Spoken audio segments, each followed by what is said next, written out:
modern deep house. So they include oftentimes a deep groove like this.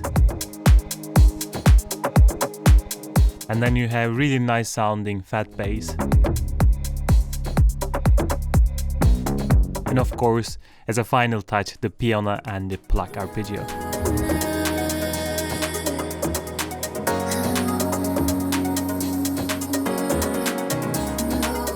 So if you want to learn how it is made, hop in.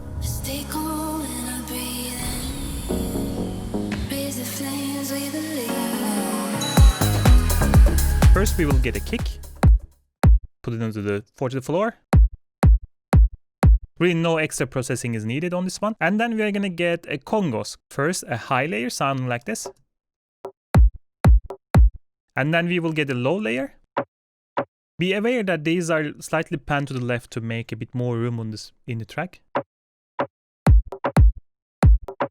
Not yet enough. We will get another lower layer in this one, sounding like this. The important thing here is that the drum bass, giving this boom, so the tail. So slightly different groove and it sounds like this now. Once this is done, we need the dark percussions to complement this one, something like this from my sample pack. And then another one. And together. Clean and simple, but of course not enough. Now we will get a bit more ambient percussions to just fill this empty space. Really cowbell sound. But we're gonna add a huge reverb on top.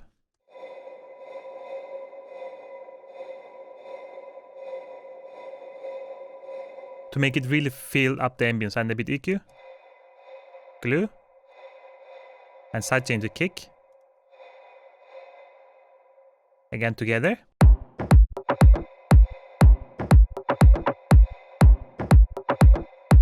And now we have to just add a small noise percussions here and there to make it really more filled up. First we have this sound, and then a friction, and then finally another friction, but this one is more metallic.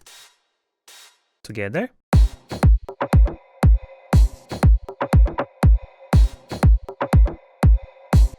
Let's put the clap so that we can hear that kick and clap and kick and clap. So the first layer sounds like this. Slight EQ on top, and the second layer sounds like this. So the second layer is more analog, the first one is more organic, and together, all together. Really cool, right? Now we have this percussive side of things. We have to add the hi-hats. The first one is of the 16 hats. The groove looks like this, so both the velocity and the placement slightly changes. It's not matched to the grid. We have this nice bright sound. And then sidechain the kick. And the second one is more randomized hat sound. Take a look at the MIDI. It is really randomized quite a bit, just here and there. And then we have this kind of really nice bright sound. And together if we play them, it just makes it a bit random, a bit weird. And the final part is of course I open like off hat. We have this short to cut through the mix, and then this open, and all together. Really cool. And then if we play together with the track one more time.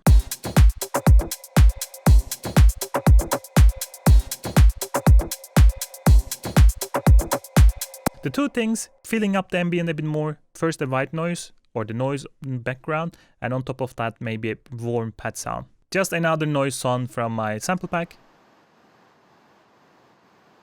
And on top of that a pad sound, sounding like this.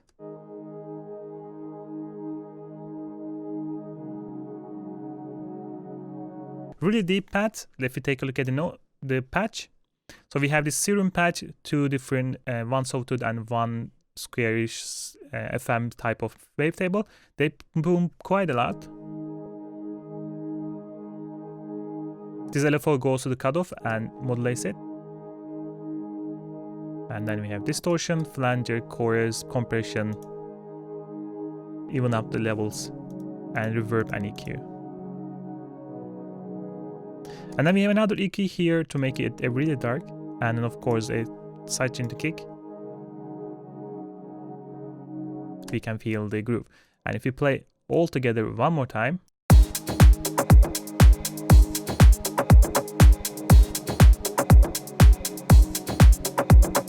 Really dark, groovy percussions, really nice, really cool. So the next thing that is important is making that bass sound. And we will start with making initial sub bass. But let's take a look at the notes. These are the notes that is really played all around the track. They are same for the sub bass and the regular bass as well. So let's put a serum.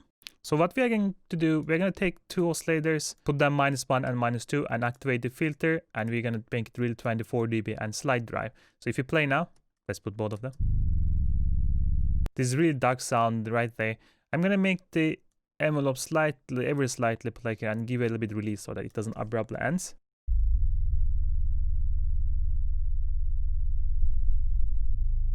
I even feel like maybe this is too much. Let's take it 1 octave. Much better.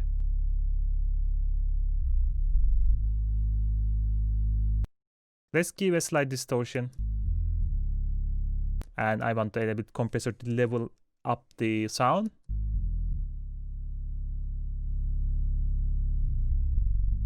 If this is done right, you should be barely hear it. That's it really. The only thing that's important here is just adding a compressor and EQ. Compressor will be sidechain the kick so that we have this pumping going on.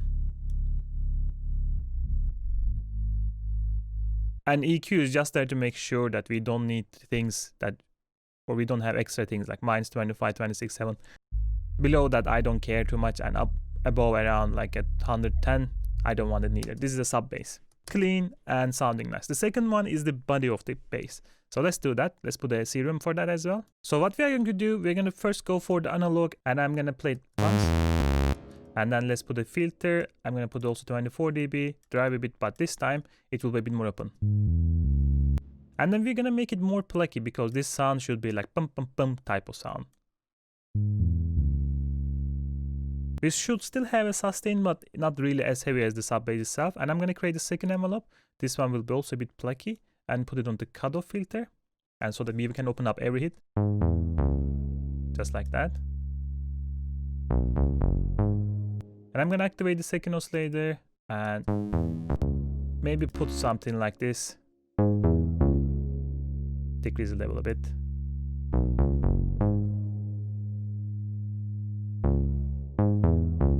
Maybe we can slightly detune them. And the other thing that we can do here is actually go for the effects. Put first a nice distortion. Yeah, like that. And then I'm going to go for the hyper dimension so that I can make the sound a bit wider, because it's a bit higher end. Because we had the sub, we can make it slightly stereo. I'm thinking like using something like this.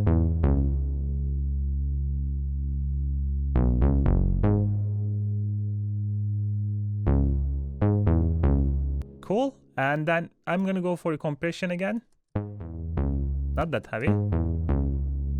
And then gonna go for EQ, boost slightly Q here. So we have brighter sound. And final filter one more time, this time 6 dB, put the same envelope on the cutoff. Shift Alt so that it's one-sided. Like that. Yeah, cool. And then we're gonna go for an EQ. First cut off all the super lows because we have sub. Something like that. And super highs I don't want neither, because I will have another high layer. And of course sidechain compression to the kick.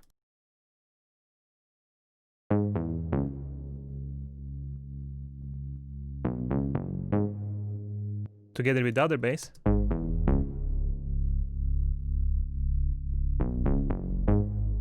Now we have this nice groove going on. And on top of that, we need now a bit more high end. So to make this sound a bit more brighter. We did the same trick, same notes, but just making it a bit more really brighter. So let's do that.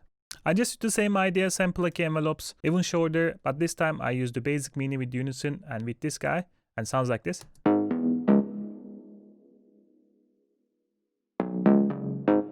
And you can see we even cut more in this case. We can even continue like this. And sidechain the kick, of course. But there's no really real tail on top of that. And if together, if we play all of them,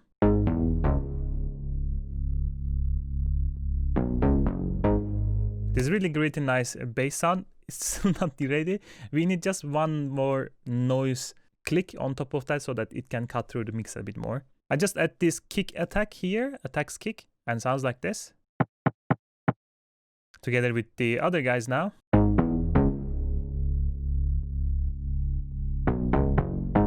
So it just gives this initial kick-like attack, I will say. And one final thing I will do here definitely is just group them up, put a glue compressor on top of them. Just try to grab this.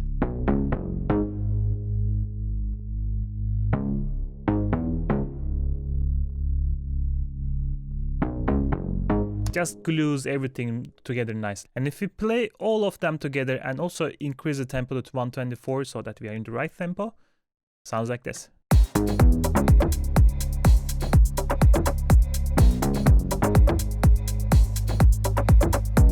The final thing will be, of course, adding the piano and the pluck sound and just getting all the real important elements together. But let's start with the piano now. So let's first of all take a look at the notes. So this is actually 8-bar chord progression. And if you can see that we are really having this huge chords, to be honest. Like these are huge piano sound, but the sound itself is coming just having this huge spread of notes rather than just putting a lot of layers.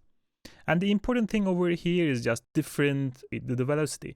So this piano, simple piano that I'm using here is really affected a lot by the velocity that you are playing. If you play hard, it will be really bright. And if you play low velocity, it will be really like a soft. And like I said, the important part over here is like playing with these velocities during the track and really trying to show the different emotions. Like if I decrease this a bit now, look how dark it gets.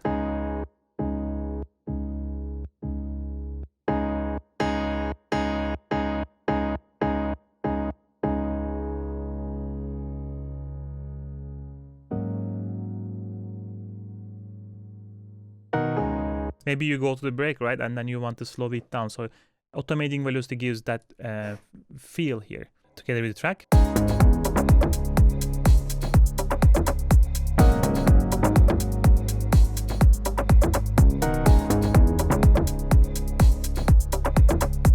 And of course, the final thing is just really this cool pluck sound. And let's do that. If we take a look at the notes first, we are really playing the same notes over and over again. So this is over simple almost.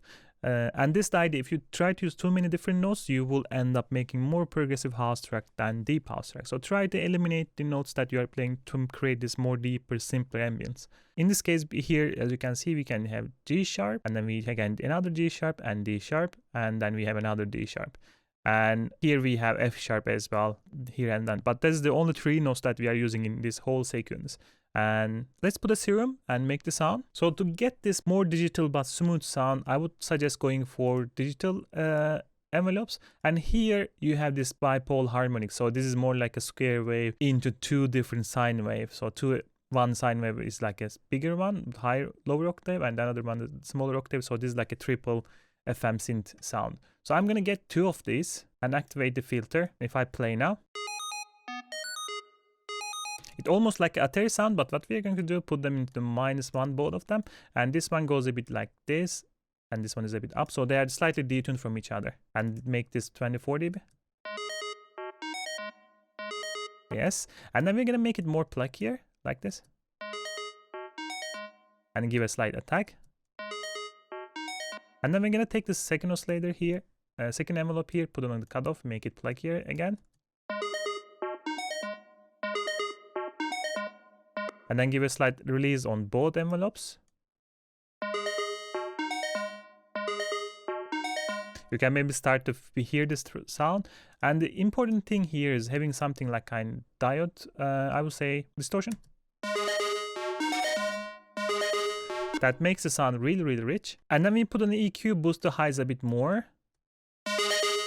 And cut the lows a bit more as well. Let's go for this. And I'm going to go back here and turn on the unison.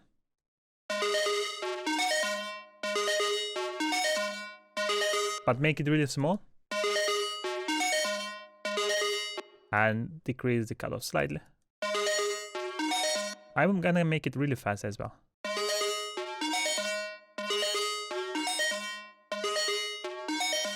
Cool. And the final thing happens here once you add the second filter on top and then put the same envelope on the cutoff as well. So let's do it one-sided.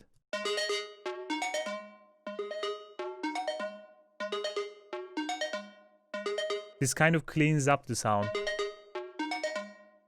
And then on top of that, of course, we have the usual suspects like adding a reverb and delay.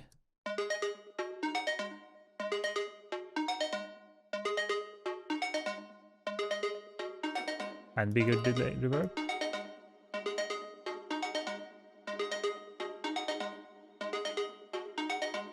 I think the one thing that could have been better, let's close this up. I think it feels a bit too open here, to be honest. And I'm going to give a bit more fat to the sound to make it slightly more vintage. Let's here do the same thing in the second filter. Put a bit more. Yes.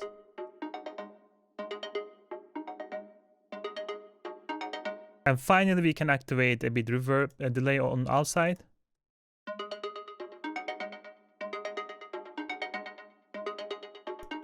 Again, with the track.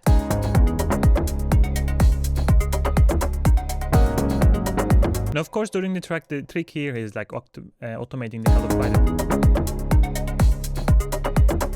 This is more or less ready. At least we have all the elements that we need. But the more important thing with the Deep House track is how you put your delays and reverbs and how you automate them. And that is really how you create the whole ambience. So let's take a look at the composition and let's take a closer look on those details with the reverbs and delays. The first thing that we should be taking a look at is the different reverbs that I have here.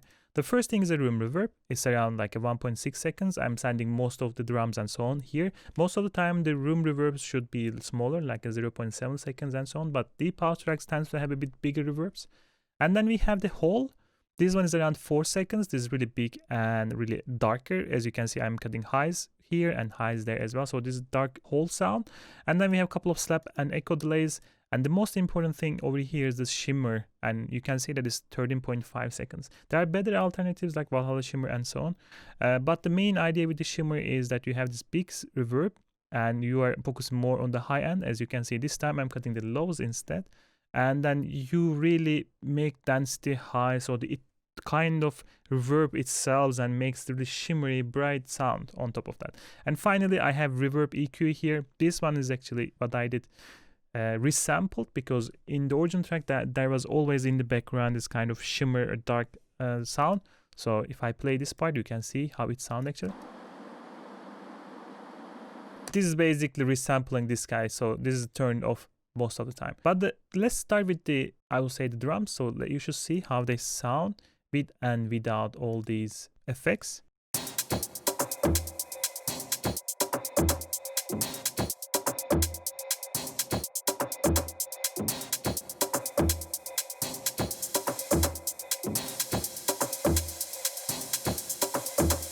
And you wonder why the drums are going into shimmer. It's right before the break here, that's the reason. But if you go play here, there's not much there.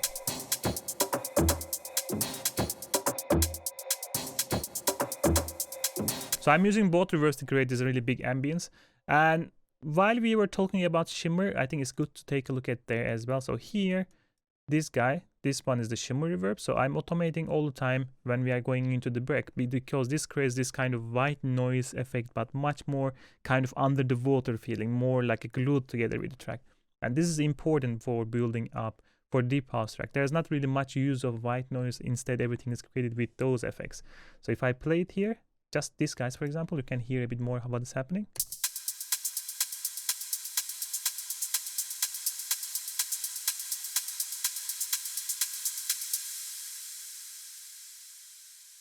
Really long sound. And the same thing even with a lot of things over here. I think I'm sending the piano as well, if I remember, or maybe something else. So we are sending the vocals as well. Here you can see that is automated, again going up, and then here and there those big washed up vocal sounds, important. And another thing, like even the small automations, like if I go here and take a look at my bass sound, you will see that I'm making the small automations during the break to give a bit more like a punctuation, a bit more like feeling to the sound. Same thing with the EQ, like I'm getting it darker and then I'm just turning off the EQ right after here. Let me do it like this so you can see. So I'm turning off here. What does that mean? Let me play you so that you can hear. So right here we are starting with the bass. And I think you should play with the track so that you can understand a bit more.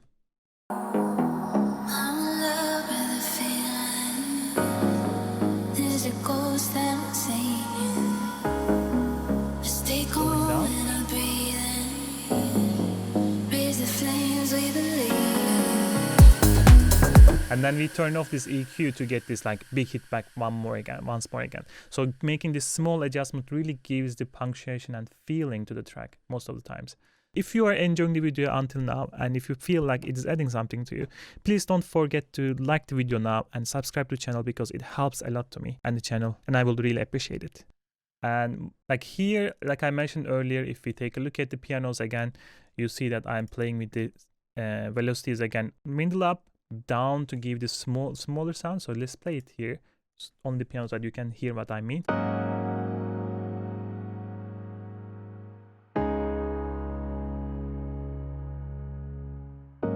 Go down and then find it bum bum bum, and then that wash up sound. One more time. High, slowly going down. Even more, and then suddenly up, and then we have this washed up reverb right afterwards. So this whole track is just small changes, small automation, small effect usage all over the place, and this is how you make this kind of more emotional sounds, more or less, or show the emotion in the track. And I think this one here is just resampled vocals. Let's play it.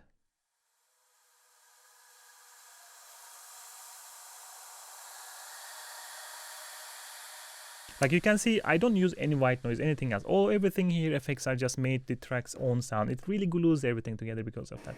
And I think that's it. Let's do a start to end again, and I can show you around again one by one different sounds, and you can actually hear a bit more how everything sounds together as well. So let's take a look.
And yeah, that was it. The file, of course, available on my Patreon.